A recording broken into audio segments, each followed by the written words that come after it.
Dear student, today we should consider one more important word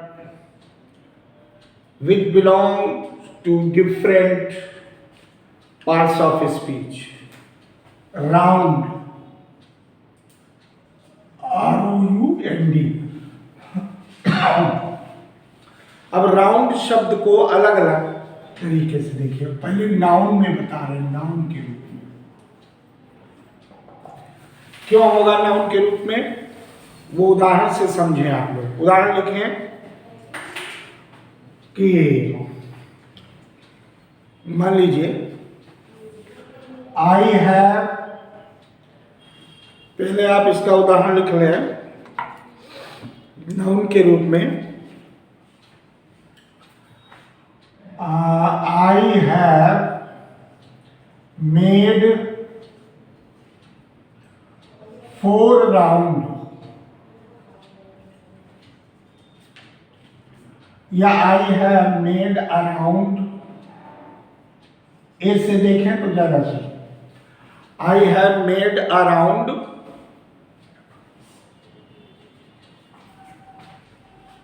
the temple। ध्यान से देखें सभी लोग, इस सेंटेंस को ध्यान से देखें। I have made around the table. अब इस उदाहरण में यहां पे नाउन का अर्थ हो गया, राउंड का अर्थ हो गया चक्कर। I have made A round the table, मैंने मंदिर का एक चक्कर लगाया हूं। यहां पे नाउन के रूप में। आप एडजेक्टिव के रूप में जैसे आप करते हैं कि आई हैव ए राउंड टेबल, यहां पर राउंड का अर्थ गोल अर्थ में आया। जैसा कि पहले भी बताया था कि टेबल नाउन है और उसको क्वालिफाई कर रहा है राउंड शब्द, तो इसलिए एडजेक्टिव की भूमिका में है। आप कहेंगे कि सर यहां भी टेम्पल नाउन है और उसके पहले राउंड आया, लेकिन आप देखिए आ राउंड लिखा है, यानी एक चक्कर लगाया। तो जो चक्कर है आई हैव मेड परिक्रमा लगाने के अर्थ में, वो स्थान का है। टेम्पल एक जगह है और टेबल ऑब्जेक्ट है। ऑब्जेक्ट नाउन हो और ऑब्जेक्ट फॉर्म में हो तब उसको क्वालिफाई करता, तब एडजेक्टिव होता है। जैसे I have a nice pen. अब पेन कैसा, मंदिर कैसा थोड़ी कह रहा है, मंदिर स्थल है, उसका चक्कर लगाना, इसलिए यहां पर इसकी भूमिका नाउन के रूप में। नाउन है, एडजेक्टिव है, और जैसे मान लीजिए वर्ब के रूप में है तो इसी को वर्ब के रूप में भी कर सकते हैं। जैसे वी राउंडेड द टेम्पल, देखिए इसमें आ गया कि नहीं आ गया। We rounded the temple, it means हमने मंदिर के चक्कर लगाए। यहां पर परिक्रमा करने के अर्थ में चक्कर लगाए उसके अर्थ में आया। ये सीधे सीधे वर्ब हो गया। अब मान लीजिए एडवर्ब के रूप में है।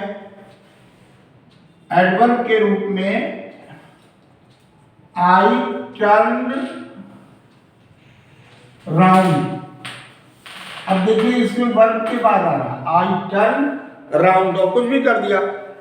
I turn round and found him.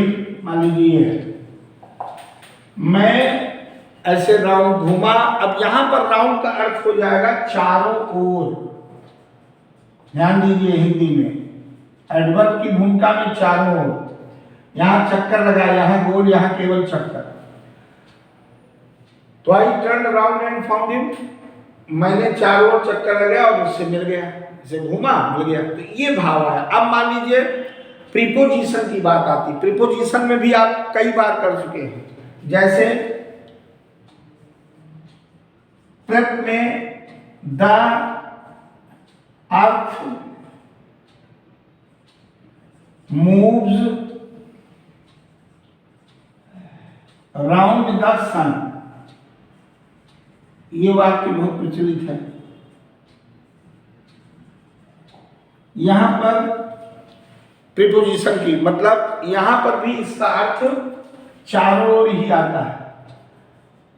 अब आप बताइए कि अंतर कैसे करोगे एडवर्ब और प्रीपोजिशन में, क्योंकि प्रीपोजिशन में भी चारों ओर, एडवर्ब में भी चारों ओर, इसलिए सावधान। I turned round and found him, मैं चारों ओर घुमा क्रिया के तुरंत बाद। यहां भी आ रहा हूं, यहां भी वर्ब के तुरंत बाद आ रहा है। जब आप लोग कहते हैं the earth moved round the sun, तो यहां पर आप देखिए जो सन है वो मैंने बताया ना कि वो ऑर्बिट पे एक जगह स्थित है, उसका परिक्रमा कराया गया। तो the earth moved round the sun यानी कि पृथ्वी का संबंध सन से है। संबंध के ना जब संबंध होता तभी प्रेप आता है, इसमें कोई संबंध नहीं है, इसमें क्रिया का ही संबंध है। जब केवल क्रिया का संबंध होगा तो एडवर्ब होगा, क्योंकि वर्ब को मॉडिफाई कर रहा, वही घूमा यानी मैं ही घूमा, मैं ही मिल गया उससे। इसमें कह रहा पृथ्वी सूर्य के चारों ओर चक्कर लगाती है या घूमती है, तो इसका अर्थ यह है कि पृथ्वी सूर्य एक स्थिर वो है, उसकी परिक्रमा करती है, यानी पृथ्वी का सूर्य से संबंध हो गया, इसलिए प्रीपोजिशन हो गया। इसी प्रकार से जो आप आगे करते जाएंगे और एक नया वर्ड देखें, और ये अलग अलग पार्ट्स ऑफ स्पीच में समझने की आवश्यकता है।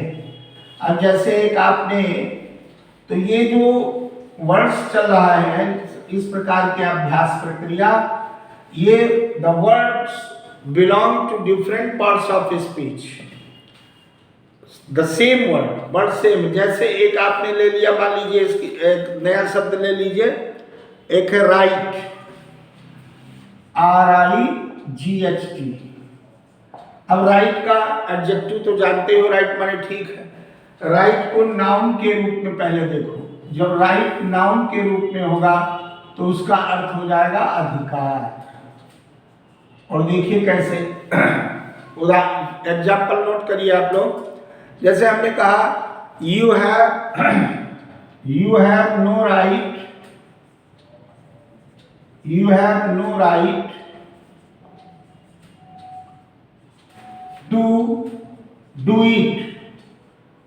मान लीजिए तुम्हें ये करने का अधिकार नहीं है, तो यहां पर राइट अधिकार के रूप में आ गया, तो ये नाउन हो गया। अब मान लीजिए हमने कह दिया कि वर्ब के रूप में करना है, राइट शब्द को वर्ब के रूप में करना है, तो यहां पर राइट का अर्थ हो जाएगा सुधारना, सुधारने के अर्थ में। ठीक है, जैसे उदाहरण दे दीजिए कि हिज एरर्स वर राइटेड। यहां पर ये राइटेड आ गया, हिज एरर्स वर राइटेड, उसकी गलतियों को सुधार किया गया, ये वर्ब के रूप में आ गया। अब मान लीजिए आपको एडवर्ब करना है, तो एडवर्ब के रूप में राइट का अर्थ होता है ठीक, और इसी प्रकार से एडजेक्टिव में भी ठीक ही अर्थ होता है, यथार्थ जिसको कहते हैं। अब उदाहरण लिखें आप लोग, लिखिए थिंग्स डन थ्रू एग्जाम्पल। जब आप समझेंगे तो फिर वह अभ्यास बहुत कॉन्क्रीट और सॉलिड प्रैक्टिस होती जाएगी। थिंग्स डन और इन हेस्ट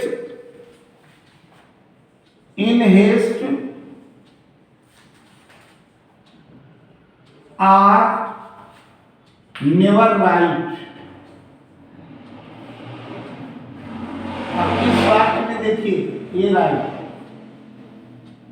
ठीक है। यहां पर आ गया कि थिंग्स, जल्दबाजी में की गई कार्य जो है वो कभी ठीक नहीं होते, ठीक परिणाम देने वाले नहीं होते। तो यहां पर जो कार्य का फल है, जो क्रिया का फल है वो ठीक नहीं होता। क्रिया का फल एडवर्ब होता है।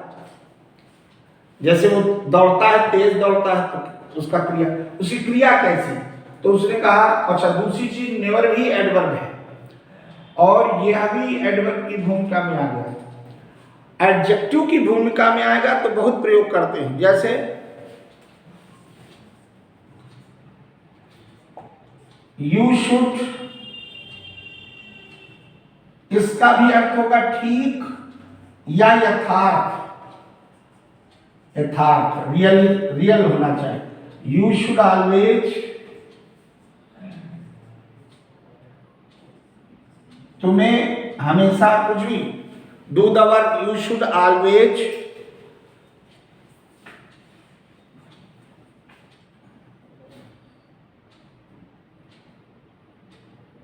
Use the right word. अब जब देखो, तुम्हें हमेशा सही शब्द यूज करना चाहिए। यहां वर्ड का अर्थ शब्द नहीं, यहां वर्ड का अर्थ है बात और यथार्थ बात। तुम्हें सही यथार्थ बात का प्रयोग करना चाहिए। You should always use the right word. तो इसलिए इन चीजों को जब आप करते हैं तो उनमें जो परिवर्तन पाते हैं उस परिवर्तन को ध्यान से समझ लीजिए। अब एक वर्ड और नया लेते हैं हम लोग, ध्यान से देखते रहें और इसका अभ्यास जब आपका प्रॉपर वे में होता जाएगा रेगुलरली, तो उसका लाभ निश्चित रूप से मिलेगा। अब एक जैसे हमने ले लिया, मान लीजिए शब्द है सो, अब ये अलग वर्ड है। सो के कई अर्थ आपने पढ़े हैं, सो माने इसलिए, सो माने ऐसा, जैसा, ये सब पढ़ते हैं। तो यहां पर सो का प्रयोग हम एडवर्ब के रूप में, जब एडवर्ब के रूप में करेंगे तो उसका अर्थ होगा इतना अधिक, ये भाव आएगा। Through example try to understand. जैसे मान लीजिए हम लोगों ने दिया कि the pen is so nice. अब यहां पर हो गया इतना अधिक, ये एडवर्ब की भूमिका, और नाइस एडजेक्टिव को जो मॉडिफाई करता है वो एडवर्ब होता है। सो नाइस, सुंदर ही नहीं, इतना ज्यादा सुंदर, ये भाव आ गया। अगर यही सो हम दूसरे रूप में लाते हैं, प्रोनाउन के रूप में तो प्रोनाउन में सो का अर्थ होता है अमुक व्यक्ति।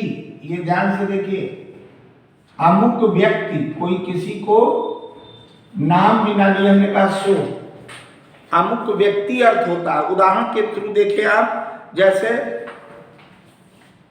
So and so told me. यहां पर so and so told me pronoun के रूप में कैसे आया? व्यक्ति का नाम नहीं आया। सो एंड सो का मतलब ये भी सो और ये भी सो, दोनों को अंडरलाइन कर सकते। अमुक व्यक्ति ने मुझे बताया, यहां इसका अर्थ ना ऐसा है, ना जैसा, ना वैसा, कुछ नहीं। अमुक व्यक्ति और इसके बाद कोई भी नाउन नहीं है, यानी नाउन के बदले में आ गया पर्टिकुलर पर्सन को सो एंड सो। ऐसी बात को भी हम प्रयोग करते हैं। फिर एडजेक्टिव के रूप में जब सो का प्रयोग करते हैं तो आप जानते हैं कि जैसे हम लोग कहते हैं दिस इज, यहां पर एडजेक्टिव का अर्थ ले लो, इसमें अमुक व्यक्ति हो गया, एडजेक्टिव के रूप में सीधे सीधे इसका अर्थ होगा वैसा। क्या अर्थ होगा? वैसा। जैसे आपने लिखा दिस इज गुड, सीधे सीधे, but that is not so, ये हो गया, वो वैसा नहीं है। This is good but that is not so. यहां पे सो का अर्थ हो गया वैसा, यहां पर अर्थ सो एंड सो में अमुक व्यक्ति, किसने उसको नहीं बताया गया, तो ये प्रोनाउन की भूमिका में आ गया। इस प्रकार के शब्द जब आप प्रयोग करते हैं अलग अलग, they belong to different parts of speech. Particularly TGT exam English में ये क्वेश्चन हर साल आते हैं कि identify the correct parts of speech.